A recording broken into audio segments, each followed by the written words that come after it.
Yet another episode of the Van Diemen Formula Ford restoration, and we are looking at the back of the car, and we have shockies, we've got drive shafts, we've got suspension arms, and we've got uprights all ready to be fitted to the car.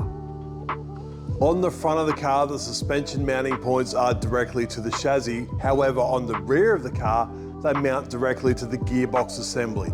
We've also got options on where we can mount the pickup points to give the rear of the car different characteristics. All suspension arms are done, they're E-coated, we'll need to clean the threads up, but they are ready to be fitted. Not only that, we have our shockies are done. Back from the guys at AME, these can be fitted. The drive shafts, we have drive shafts that need to be assembled into this when we put the suspension together. We've got new drive shafts, we've got new boots, all that's ready to be done. And on the previous episode, we've serviced the uprights, new wheel bearings, and they are ready to be fitted. So let's get into it, get some stuff onto this car, but first up, we're going to clean the threads on the suspension arms and get those assembled.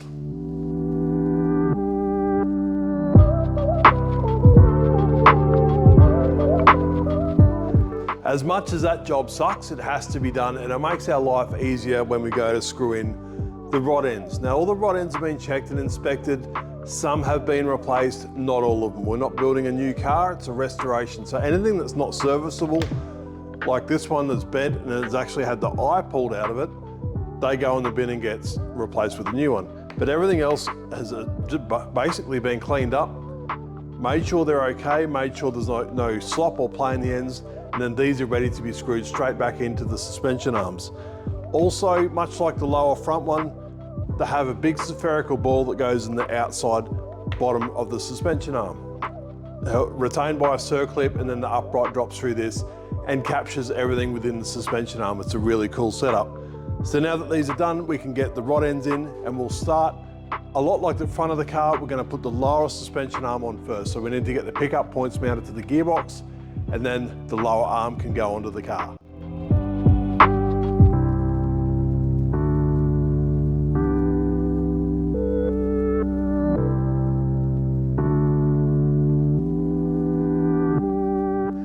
The lower arms are now assembled. They have rod ends in the threaded ends, and they have a spherical ball in the end for the upright.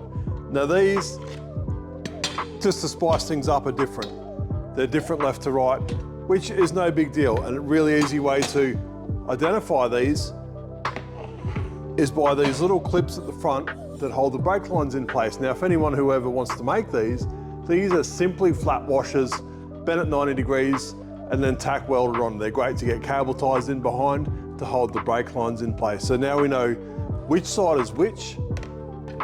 These are ready to be fitted. Now, before we do that, we need to get these mounting blocks onto the gearbox. These bolt on, we have, like I said earlier, we have various locations where we can put these for different characteristics of the rear of the car. These are the fail-safe. These are the weak link. Should you copper hit in the suspension arm, it should rip the bolt out of this and save any damage to the case. If you damage this, there's sad faces everywhere. A whole lot of work to either repair it, and near possible to find another one to replace it. So these are the weak link. Should you have an accident, these are the bit that should break, as these are the cheapest piece in this chain. Only makes sense that these are the consumable. These are the bit that breaks, and you throw it away, put another one on, and hopefully you can get going again. But we'll bolt these on to the side of the gearbox where they're supposed to be. Then we can simply fit that lower arm.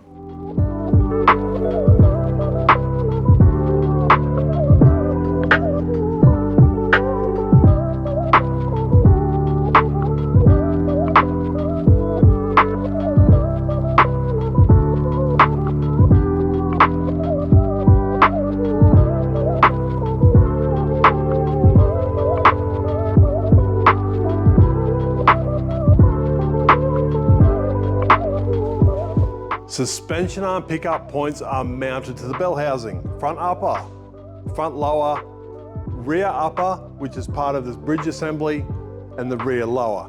Now, grabbing the correct suspension arm for this side, it's got the brake line mountings on the front of the arm. I can just simply slip that into position, hopefully line the holes up and get some bolts in. That's in. bolts in and a bolt in this front. Now once that's done, much like we did on the front of the car, we can do this push rod that goes from the outside of the lower control arm to the bell crank, and then we can fit the shocks to carry the load on this lower arm so we don't do any suspension arm damage while we're loading parts on top of it.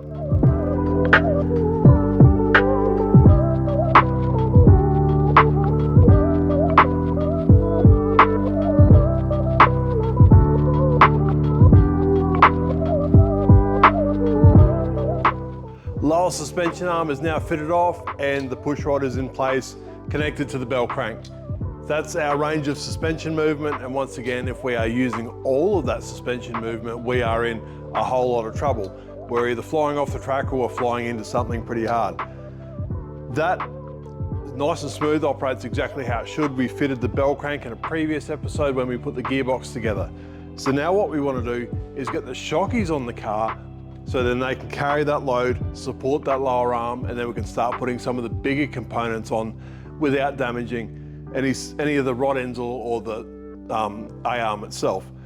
Shockies, freshly back from AME, you're probably sick of me banging on about it, but it's a cool video, definitely check it out. These simply sit onto that adapter there, go into the bell crank, and that lower canister mounts over here to the side of the bell housing. Pretty straightforward, so let's get these things on.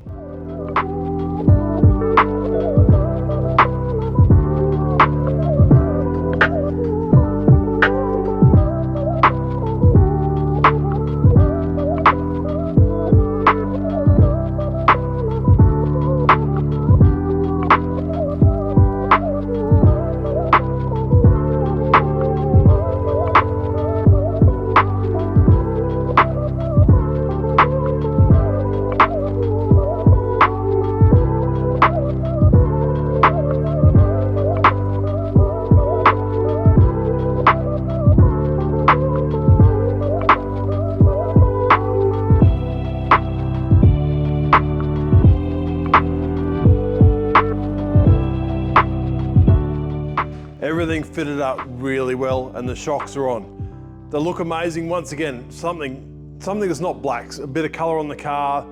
The AME guys have done an awesome job of cleaning them up and making them look brand new. Not only brand new inside, but brand new on the outside, where it really matters for what we're doing. And also going to the extra effort of printing us some stickers for the accumulators, for the reservoirs. They didn't have to do that, but that not only dresses them up a bit, but it makes it really personal. That will mean a whole lot to the owner of this car, so that's really cool. Thanks again. Before we can go fitting the upright to this, which we could just drop in the outside of the control arm now, we need to get the axle sorted. We need to get the drive shaft together so we can put the drive shaft on as we drop this in.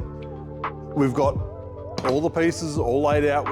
We had some missing bits. Not surprisingly, we've got our hands on replacements. We've got new boots, new drive shafts. We need to get this cleaned up for the final time, greased up and assembled, and then we can start loading some real weight onto the rear corner of this car, getting the upright on, and then we're almost done. Here we have all the pieces of the drive shaft puzzle. The drive shafts themselves, the tripods, they slip on the end. One each end, no big deal. Before we put them on, the boots go on. All these do is hold the grease in there and stop the dust and debris getting into where these could wear out, cause premature wear or even corrosion, so we've got them. Probably the most important bit is these little aluminium plungers. They've got a spring. They go together like that, and they actually sit on the end of the drive shaft, and they help preload this drive shaft each end to keep it central. These little plungers push into the gearbox drive in there, and I've also got the same in the outer, in the hub, in the upright assembly. So these are critical. If these springs break, it allows the drive shaft to go all the way one way or even float around it, and you'll find when you accelerate, it'll drive to one side. When you back off, it'll go to the other side. Gives you a really, really bad vibration and will cause untold damage if it lets go. So as much as they're jammed in there with grease and nobody ever looks at them, they are a super important part. All we have to do now is the inevitable. These have been cleaned, inspected. Now we've just got to pack them full of grease. Then we can assemble this, get it on the car.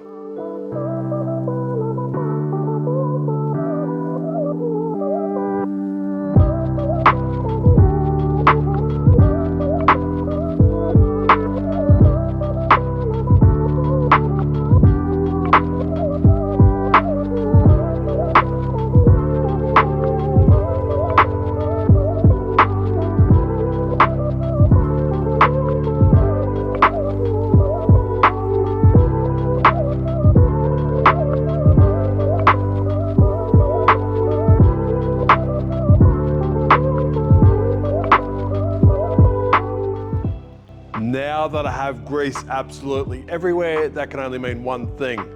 Drive shafts are ready to be fitted to the car. How I'm going to go about it, I'm going to assemble a drive shaft into the upright and then fit that whole lot into the car. Should be pretty straightforward, but always plenty of room for stuff to go wrong. We need to get the plungers in. The plungers have been greased.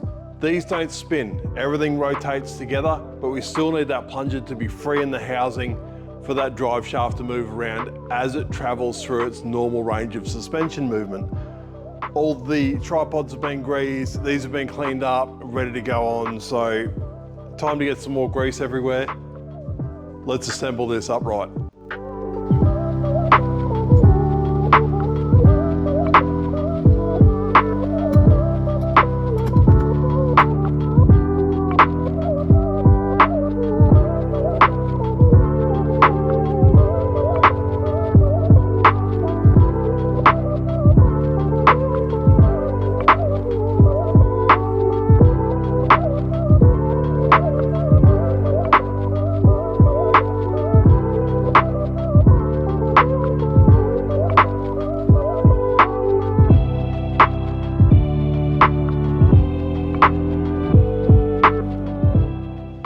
The drive shaft has been assembled, the boot's tightened up, the outer CV has been put onto the gearbox, and the plunger and the spring are fitted inside it. So now all going well, we can just feed this whole assembly into the car. All we have to really make sure is that the inner plunger doesn't fall out. I've seen it happen before and people have just rammed it into place, crushed it all up in there. So if we sit that in the tripod, in the outer, we'll get that lined up with that bottom control arm. That should sit in there. And now it's basically sitting in place, and all we need to do is to get some nuts started on that boot to hold the boot into place, and now we have that rear upright in position. This outer, it's still got some, you can still move the drive shaft, so the spring and plungers and everything is still in there, and same with the gearbox end. So if we line up the holes on that boot now, get them to line up, we'll get some nuts onto that, and the drive shaft's in.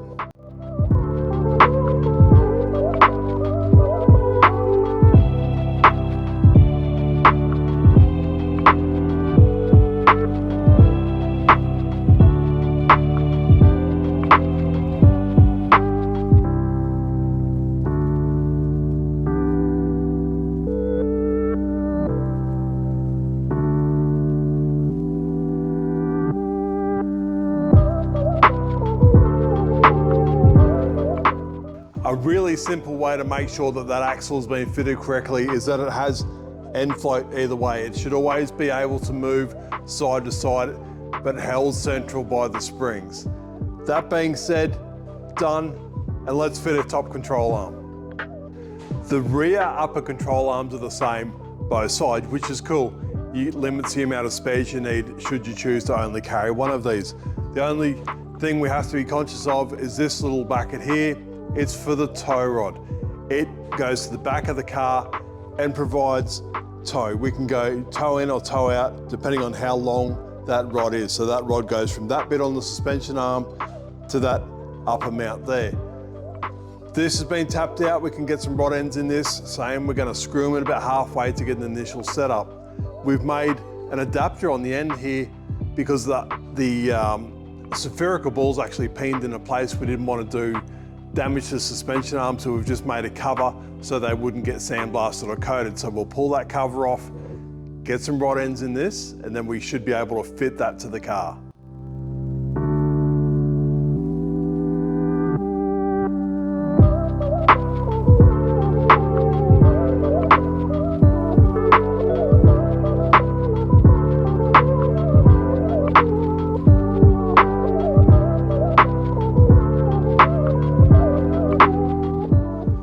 A fully assembled top suspension arm ready to be fitted to the car. Rod ends are in about halfway just to give us a baseline. Our little caps have protected that linear bearing really well. Had a little bit of sandblasting grit underneath it, but nothing to worry about, we've cleaned it up. And it's a really nice finish on the edge of the E-coat. It looks like it's supposed to be. Now that being said, as long as I have this to the rear of the car, it has to fit. So let's try to get this thing in. If I line the back one up first because it goes straight up and down, I can only assume it'll be the hardest one to get in. If I get that through there, get a bolt into that just to hold it into place. I should then be able to get the front mount in. It should slip into place, get a bolt in that, and then I can get a bolt in this outer one onto the top of the upright.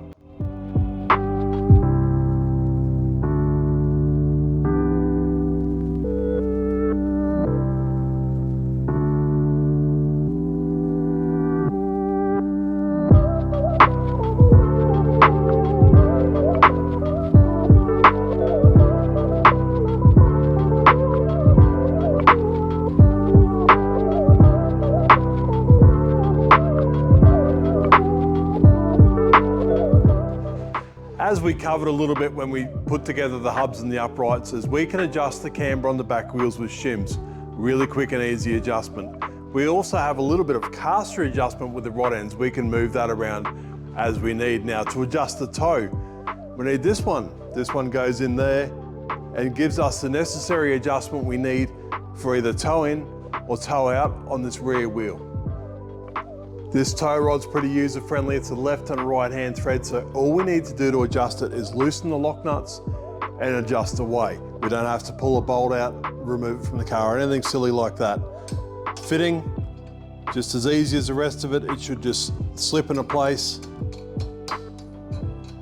Get a bolt in there. And then the same on this end. The tow arm is now in place. What we also have on this inner mount is a brace that goes to the top of the gearbox. We've got these, they've been powder coated. So while we're here, we might as well fit that. Simply slips over that bolt and goes under that one there.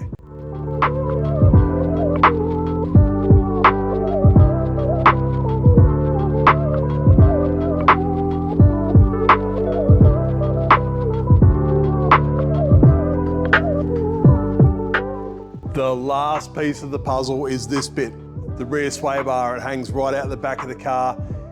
Every time you cop a hit from behind, this thing gets a tweak. It's the way it is. This has a push rod, much like the front, goes all the way to the bell crank, drives straight off the shocky, transfers the load side to side, hence that's what a sway bar does. It has these little bits. These fit over the sway bar and slide up and down should we need adjustment. We can loosen the locking bolt, lower it to make it stiffer, raise it up to make it softer. A really handy tuning tool for one of these cars. These push rods, I've cleaned up the threads, I'll put some rod ends in them. They fit in here, and that's the last thing we need to fit up.